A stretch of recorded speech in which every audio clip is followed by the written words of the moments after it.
लाल सलाम। लाल सलाम को देखने, सुनने, समझने वाले इस जन आंदोलन में शामिल सभी साथियों को लाल सलाम। आप जानते हैं कि लंबे समय से हम हमारे समय के संकटों, चिंताओं और मुख्य मुद्दों पर बात करते आए हैं। खासतौर पर हमने फासीवाद के गहराते संकट को लेकर कई कई कोणों से बात की है। फासीवाद का जब संकट गहराता है तो उस देश की मेहनतकश जनता पे सर्वाधिक उसका दुष्प्रभाव पड़ता है। भारत में किसान, मजदूर, कर्मचारी सब परेशान हैं। तो इस किसानों की परेशानी, दिक्कतों को लेकर और खासतौर पर ट्रैक्टर का जो मामला है उससे किसानों के संकट को किस तरह बढ़ा दिया है। आज फिर एक बार हमारे साथ हमारे देश के प्रख्यात मार्क्सवादी चिंतक, किसान संगठनों के वरिष्ठ नेता, अखिल भारतीय किसान सभा के शीर्षस्थ नेता कॉमरेड राजन क्षीरसागर जी हमारे साथ हैं। तो कॉमरेड क्षीरसागर जी, इस कार्यक्रम में आपका स्वागत है। आपको लाल सलाम। लाल सलाम। लाल सलाम आपको। लाल सलाम। लाल आपकी सलाम। आवाज, जी कॉमरेड, आपकी आवाज सही आए, कट ना जाए थोड़ी, ये देखिए। तो कॉमरेड, जैसा कि मैंने आपसे कहा कि नरेंद्र मोदी जी के प्रधानमंत्री बनने के बाद से भारत फासीवाद के शिकंजे में फंस गया। ये संकट बढ़ता ही जा रहा है और इस देश की मेहनतकश जनता को कई कई तरह के संकटों का सामना करना पड़ रहा है। पहले 3 काले कानून देश के किसानों पे थोपे गए, किसानों ने उसका प्रतिरोध किया, लेकिन ये पूंजीवादी कॉर्पोरेट सेक्टर से सांठगांठ करके ये किसानों की दिक्कतें बढ़ाते जा रहे हैं। जहां एक तरफ बिजली, खाद, बीज, यूरिया, इन सब की दिक्कतें हैं और दूसरी तरफ अभी ये ट्रैक्टर के नाम पर एक नया संकट और चक्कर बढ़ता जा रहा है। तो हम चाहेंगे कि आप विस्तार से बताएं कि आज देश के किसानों को किन किन संकटों का सामना करना पड़ रहा है, इसके दुष्परिणाम क्या होंगे और इस संकट का प्रतिरोध करने के लिए क्या करना चाहिए। आपका स्वागत है कॉमरेड क्षीरसागर जी। जी कॉमरेड जी। धन्यवाद शैलेंद्र जी। जी आज जो है हम महत्वपूर्ण मुद्दा लेकर के बात करेंगे। जी जिस तरीके से अमेरिका और इजराइल ने ईरान पे हमला किया और जी उसके बाद जो हॉर्मुज ब्लॉकेड की स्थिति पैदा हो गई, जी उसके चलते पूरे देश भर में तेल का और गैस का बड़ा संकट पैदा हुआ है। जी और इसमें हमारे देश ने जिस किस्म की परराष्ट्र नीति अपनाई है, उस परराष्ट्र नीति के चलते हुए हमने हमारा सदियों का दोस्त जो है उसे गंवा दिया है। और जी जुल्म और साम्राज्यवाद के पक्ष में अमेरिका और इजराइल के साथ खड़ा होने की बात हमारे देश के प्रधानमंत्री ने की है, जो सरासर गलत परराष्ट्र नीति में हम फंस चुके हैं। और इसकी जी कीमत जो है हमारे देश के मजदूर किसानों को चुकाना पड़ रही है। जी आपने देखा होगा कि 4,000 रुपये का ब्लैक में सिलेंडर ना लेने के वजह से, ना मिलने के वजह से नोएडा के अंदर मजदूरों का असंतोष उबल उठा और बड़ा संघर्ष वहां पर चल रहा है। उसको दबाने की कोशिश सरकार कर रही है। उसी के साथ में एक उर्वरक का, फर्टिलाइजर का भी बड़ा संकट किसानों पर आ चुका है।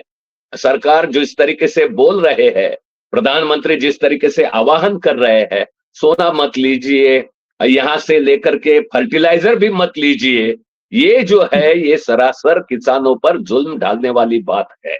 और इससे जी बड़ा संकट जो है और जो यहां पर किसानों को कई सालों से भुगतना पड़ रहा है, वो है डीजल की कीमत।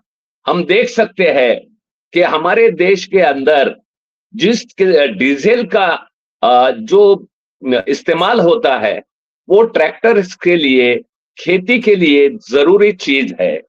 खास जी तौर पर ट्रैक्टर्स जो है पूरे देश में 1 करोड़ से ज्यादा ट्रैक्टर्स हमारे देश जी के अंदर किसान चलाते हैं। एक जी जमाने में था, दरवाजा खेती में किसान के दरवाजे पे अच्छे बैलों का जोड़ी जो है वो उसकी सुबत्ता का प्रतीक रहा करता था। जी लेकिन आज किसानों के दरवाजे पे ट्रैक्टर अगर नहीं होगा तो वो जी खेती कर नहीं पाएगा। और जी इस किस्म से जो कृषि में यंत्रों का इस्तेमाल बढ़ता गया है, और ये ट्रैक्टर हम इस्तेमाल करके ही बहुत सारे किसान है, सिर्फ 1 करोड़ किसान ट्रैक्टर के धनी है, ट्रैक्टर के मालिक है, लेकिन इन्हीं जी ट्रैक्टर पर कई सारे छोटे किसान जो है अपनी किसानी की जोत भी करवा लेते हैं। जी और जी ये ट्रैक्टर को किस तरीके से सरकार देखती है, आज के दौर में पिछले वर्ष में 10 लाख से ज्यादा ट्रैक्टर्स की एक साल में खपत हो चुकी है। तो ट्रैक्टर जी का इस्तेमाल कृषि में बढ़ता रहा है, और ऐसे वक्त में ये कृषि के लिए डीजल जो इस्तेमाल किया जाता है, वो डीजल पर किस किस्म के टैक्स लगाए हैं, इस बात की जी हम आज चर्चा यहां पर करेंगे।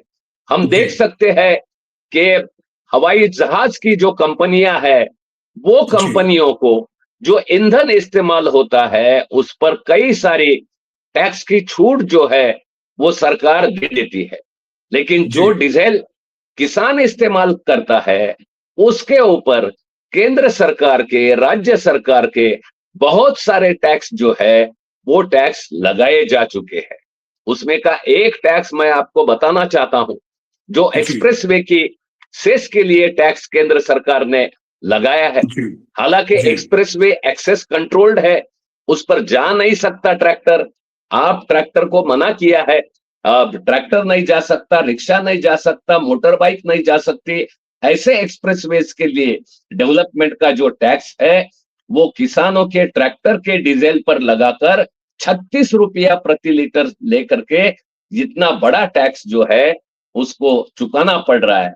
उसी तरीके से सारी राज्य सरकारें वैल्यू एडेड टैक्स लगाती है। आप देखेंगे कि तो जो हवाई जहाज का ईंधन है उस पर जी राज्य सरकार अगर वैट बढ़ाती है तो जी केंद्रीय मंत्री जो है, खास जी तौर पर हवाई उड्डयन मंत्री जो है, जी एविएशन मिनिस्टर, वो राज्य सरकारों को खत लिखते हैं कि ये कम से कम होना चाहिए। और आप जी देखेंगे सारे राज्यों के अंदर ये मात्र 1 से 4% स्टेट गवर्नमेंट का वैल्यू एडेड टैक्स है हवाई जहाज के ईंधन पर, जिसे एटीएफ कहा जाता है। और हमारे ट्रैक्टर के डीजल के ऊपर उसको अगर आप देखेंगे तो उसके ऊपर 18 से लेकर के 26% तक का जो है वो स्टेट गवर्नमेंट का टैक्स है, जिसकी कीमत करीब 22 रुपए होती है। इसी जी के साथ में एक ऐसा टैक्स भी है जो जी यहां पर जो आप देख सकते हैं कि आपदा के बारे में 2000 जी साल में एक 0.25% टैक्स लगाया था।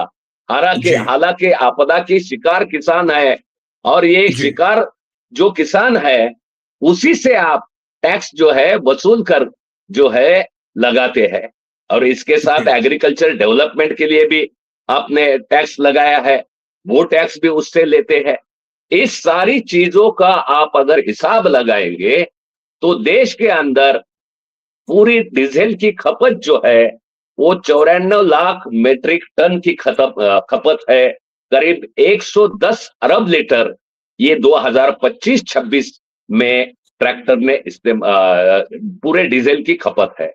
उसमें जी ट्रैक्टर का हिस्सा अगर देखेंगे वो 7.4% है, करीब 7.5% प्रतिशत डीजल जो है हमारे देश के अंदर का वो ट्रैक्टर के लिए इस्तेमाल किया जाता है, और वो करीब होता है 7.86 अरब लीटर, इतना जी ये डीजल इस्तेमाल होता है।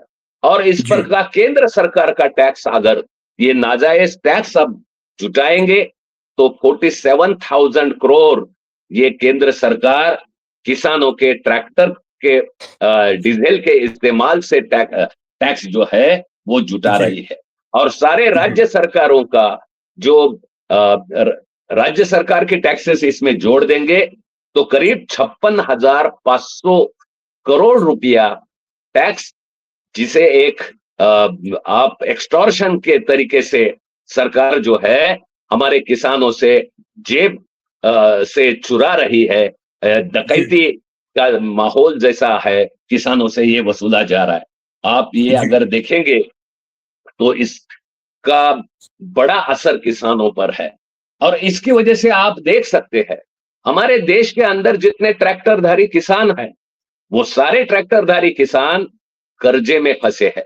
हालांकि कई सारे देशों के अंदर इस किस्म से एग्रीकल्चर के लिए इस्तेमाल होने वाला जो डीजल है उसको टैक्स फ्री किया गया है। कई सारे देशों ने ये टैक्स में किसानी के लिए उसके सहूलत वहां पर दी है। मैं करीब 9 से 12 देशों का जी अमेरिका हो, ब्रिटेन हो, यूरोप वहां पर हो, या इवन सर्बिया जैसा देश हो, साउथ अफ्रीका जैसा देश हो, ब्राजील हो, इन सारे देशों में जो कि कृषि के लिए डीजल का जो इस्तेमाल होता है वो डीजल का इस्तेमाल टैक्स फ्री किया गया है। सब्सिडी छोड़िए, लेकिन कम से कम सही कीमत पर जो है वो डीजल उन किसानों को रियायत टैक्स में दी जाए। लेकिन हमारी सरकार जो है हमारी देश की जनता की ही लूट करने पर तुली है। ये 56,500 करोड़ का जुर्माना किसानों से वसूलती है और किसानों को दूसरी तरफ उसे ना तो एमएसपी मिलती है, ना कर्जा माफी उसको मिलती है। इस तरीके से एक बड़े भारी बोझ के अंदर किसानों को दबाया जा रहा है। और इसमें आप देखेंगे कि किसानों की बड़ी आत्महत्या है। जो सुसाइड्स है वो सुसाइड्स में आपको कई सारी ट्रैक्टरधारी किसान भी आपको दिखाई देंगे। अगर हम जी इसके कर्जे के बारे में देखेंगे तो 85% ट्रैक्टर ओनर्स पंजाब के अंदर कर्जे में डूबे हैं। पूरे देश जी के अंदर ये कर्जों में डूबे हुए ट्रैक्टरधारी किसानों का आंकड़ा 78% से ज्यादा ट्रैक्टर्स जो है वो लोन पर है। और जो जी लोन सभी बैंकों का नहीं है, ये बहुत सारा लोन जो है ये नॉन बैंकिंग फाइनेंस कंपनियों का है। जो जी नॉन बैंकिंग फाइनेंस कंपनियां आप देख सकते हैं एक माफिया प्रैक्टिस चला करके अपनी रिकवरी करा लेती है, जिसे कानूनन ठहराया गया है। रिजर्व बैंक के कई सारे आदेशों के बावजूद भी नॉन बैंकिंग फाइनेंस कंपनियां ट्रैक्टर को हिरासत में ले लेती है, किसानों की खेती में बाधा वहां पर पैदा की जाती है और किसानों को बर्बाद उसमें होना पड़ता है। इस किस्म का हाल आप देख सकते हैं। ये सारे जो ट्रैक्टरधारी 1 करोड़ से ज्यादा जो किसान है, इन जी किसानों को टैक्स फ्री डीजल देना जरूरी है और वो रियायत तुरंत देना चाहिए। आजकल जी के दिनों में जब ये पेट्रोल और डीजल की खपत कम करने की बात की जाती है, उस वक्त जी कृषि के लिए डीजल मिलना भी मुश्किल हो चुका है। कई सारे जी जगह पर जो निर्बंध लाए हैं वो निर्बंध जी के चलते किसानों को परेशानियां उठानी पड़ती है। जैसा ट्रैक्टर के लिए डीजल है, कई सारे जगह पर बिजली के ना होने से डीजल पंप चलाना पड़ता है इरिगेशन के लिए, और उसे भी सही वक्त पे डीजल नहीं मिलेगा तो फसल पानी के अभावी बर्बाद हो जाएगी। लेकिन उसका भी कोई सरकार के ना सोच में है, ना विचार में है, ना कोई नियमों में है। किसानों को बर्बाद करने का ये बात वहां पर चलती है। मैं आपको बताना चाहता हूं 10 लाख जो ट्रैक्टर से हर साल की जो खपत है, भारत जी अमेरिका जो ट्रेड डील है जी उसके तहत ग्लोबल एग्रो बिजनेस कॉरपोरेशंस इस जी ट्रैक्टर के मार्केट को हथियाना चाहती है। इसलिए जी हमारा भूपृष्ठ मंत्रालय जो नितिन जी गडकरी है, वो भूपृष्ठ मंत्रालय रोज नई तरकीब खोज रहा है ये ट्रैक्टरधारी किसानों को परेशान करने के लिए। आप जी देख सकते हैं कि हवाई जहाज जो है उसके लिए 30 साल का फिटनेस सर्टिफिकेट होता है। 30 जी साल वो उसका फिटनेस नहीं मांगा जाएगा। लेकिन जी यहाँ पर जो है किसानों पर ये दबाव बनाया जा रहा है कि ये 10 साल का यहाँ पर हो। जो हवाई जहाज में event data recorder black box बनाया है और उसी तरीके का इक्विपमेंट ट्रैक्टर में भी लगाया जाए, इवेंट डेटा रिकॉर्डर जैसा हवाई। अरे ये तो जमीन पे चलने वाला हथियार है, औजार है, और उस पर आप इवेंट डेटा रिकॉर्डर ला करके क्या करना चाहते हो? इन तकरीबों से जो है जो ट्रैक्टर का मार्केट है वो ग्लोबल एग्रो बिजनेस कॉरपोरेशन जो है पुराने ट्रैक्टर्स को मार्केट के बाहर करके मान लीजिए जी 10-20 लाख ट्रैक्टर, पुराने ट्रैक्टर्स बाहर हो जाते हैं, तो आज ट्रैक्टर बेचने के बाद फिर वो बैलों का जुगाड़ नहीं कर पाएगा। जिसने जी ट्रैक्टर इस्तेमाल किया है वो बैल इस्तेमाल नहीं कर पाएगा, मजबूरन जी नया ट्रैक्टर खरीदना पड़ेगा। और वो जी जॉन डियर जैसी अमेरिकी एग्रो बिजनेस कॉरपोरेशन के लिए एक बड़ा मार्केट खुल जाएगा। इसलिए जो है कदम बढ़ाए जा रहे हैं।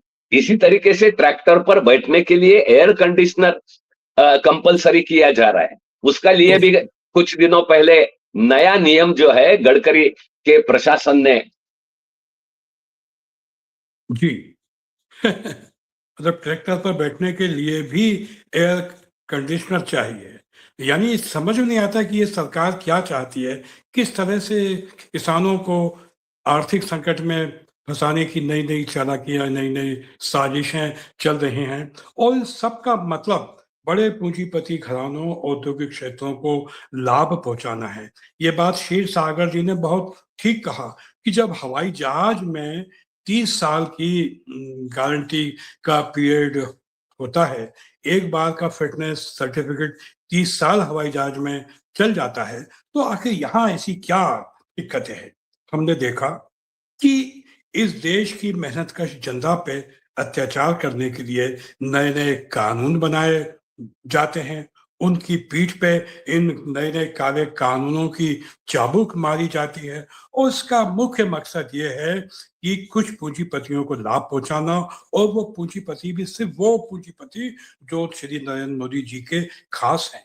सवाल यह है कि कर्मचारी परेशान है, मजदूर परेशान है, किसान परेशान है, देश के सार्वजनिक क्षेत्र को तहस नहस किया जा रहा है, आंदोलन करने के अधिकार को छीना जा रहा है, यूनियन बनाने के मार्ग में तरह तरह की बाधाएं खड़ी की जा रही हैं। अभी हमने देखा कि 4 श्रम संहिताएं इस देश की मेहनतकश जनता पे थोपी गईं। उसके खिलाफ पिछली 12 फरवरी को एक देशव्यापी बड़ी हड़ताल भी हुई।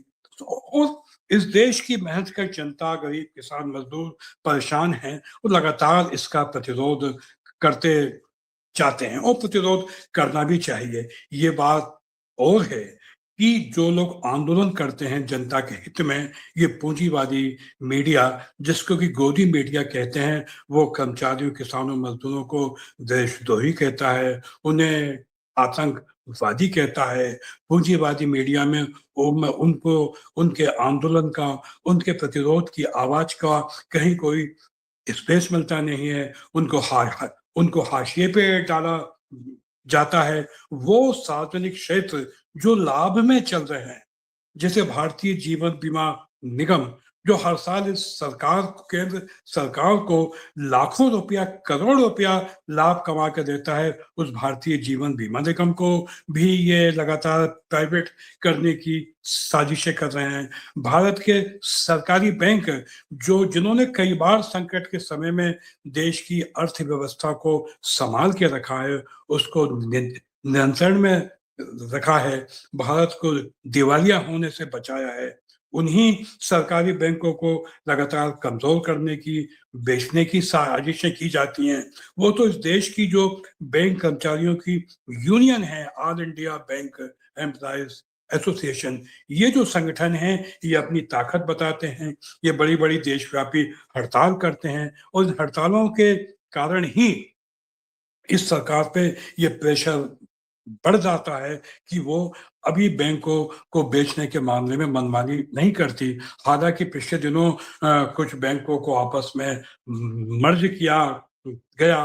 बैंक कर्मचारियों के सामने नई नई तरह की काम की दिक्कतें खड़ी की जा रही हैं। तो हमने देखा कि फासीवाद का जो चरित्र है, फासीवादी सत्ता जहां जहां सत्तारूढ़ होती है, उसका मुख्य मकसद मेहनतकश जनता, समाज के कमजोर, दलित, वंचित तबके और महिलाओं पर ही उसका सर्वाधिक दुष्प्रभाव पड़ता है। लेकिन सवाल यह है कि आखिर इसका प्रतिरोध जिस तरह होना चाहिए क्यों नहीं हो पा रहा? तो हमने देखा इस देश की जनता को धर्म के उन्माद में, नफरत की राजनीति में इस तरह से फंसा के खड़ा कर दिया गया है कि मेहनतकश की जो वर्ग चेतना जिसका प्रतिरोध वास्तव में, जिसके माध्यम से प्रभावशाली प्रतिरोध किया जा सकता है और होना चाहिए, वो हो नहीं पा रहा।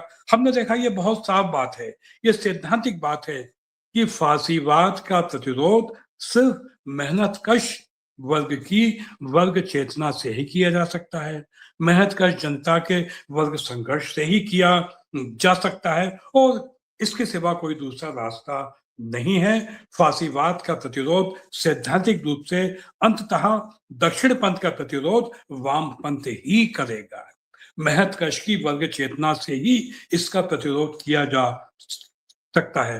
तो ये हमारे देश के सामने बहुत बड़ा संकट है, और मेहनतकश जनता के सामने भी एक बड़ी चुनौती है, क्योंकि हर संकट का समय खुद को साबित करने का मौका लेके भी आता है। जी, आप सबसे जो ट्रैक्टर की पहले बात बता रहे थे। जी, मैं आपको बताना चाहूंगा कि ये 2 मिनट में बता ट्रैक्टर दीजिए। किसान जो जी, है उनको जी, डीजल के में सहूलत देना चाहिए। जी, 56,500 जो एक्सटॉर्शन के तरीके का जो टैक्स है जो केंद्र और राज्य सरकार मिलकर लगा रही है, जी, उन्होंने जिस तरीके से हवाई ईंधन को छूट दी है, उसी तरीके जी, से एरोप्लेन के एटीएफ को जैसा छूट दिया है, वैसे एग्रीकल्चर में डीजल को टैक्स फ्री कर देना चाहिए, जिससे 56,000 करोड़ में राहत हो सकती है किसानों को। और दूसरी बात जो है, ये ट्रैक्टर का एक विशेष वर्गीकरण होना चाहिए। आप जी, इस ट्रैक्टर को लग्जरी कार और ट्रैक्टर एक ही जगह पर एक ही कैटेगरी में आप रजिस्टर करते हो। लग्जरी कार अलग हो, और ये हमारा उत्पादन का जो साधन है, जो जिससे जीडीपी में हम कंट्रीब्यूट करते हैं। आप जीडीपी का उपभोग्य जो चीजें है जिसका इस्तेमाल किया जाता है, उसके लिए आप जो बर्ताव कर टैक्स की नीति रखते हो, वो नीति जो उपज का साधन है उसके लिए ना रखी जाए। ये लॉजिकल बात है, दुनिया भर में जी, इस बात को स्वीकारा जा रहा है। तो जी, इसलिए किसान सभा इन मुद्दों के लिए लड़ाई करते रहेगी। जी, धन्यवाद। जी। जी कॉमरेड, आपसे बड़ी महत्वपूर्ण बातचीत हुई, और निश्चित रूप से अखिल भारतीय किसान सभा ने पहले भी किसानों के हक के लिए क्रांतिकारी संघर्ष किए हैं, जिनका कि ऐतिहासिक महत्व है, और निश्चित रूप से इस संकट का मुकाबला भी किसान सभा के मोर्चे पे व्यापक और प्रभावशाली ढंग से किया जा सकेगा, हम विश्वास है। और ये आज की बातचीत निश्चित रूप से इस देश के किसानों को अपनी वर्ग चेतना के साथ नामबंद करने में इसकी महत्वपूर्ण भूमिका हो सकेगी। तो कॉमरेड जी सागर जी, आप तहे दिल से शुक्रिया। आप लाल सलाम, और लाल सलाम देखने, सुनने, समझने वाले सभी साथियों, लाल सलाम। लड़ेंगे, जीतेंगे, इनकलाब जिंदाबाद। लाल सलाम। लाल सलाम।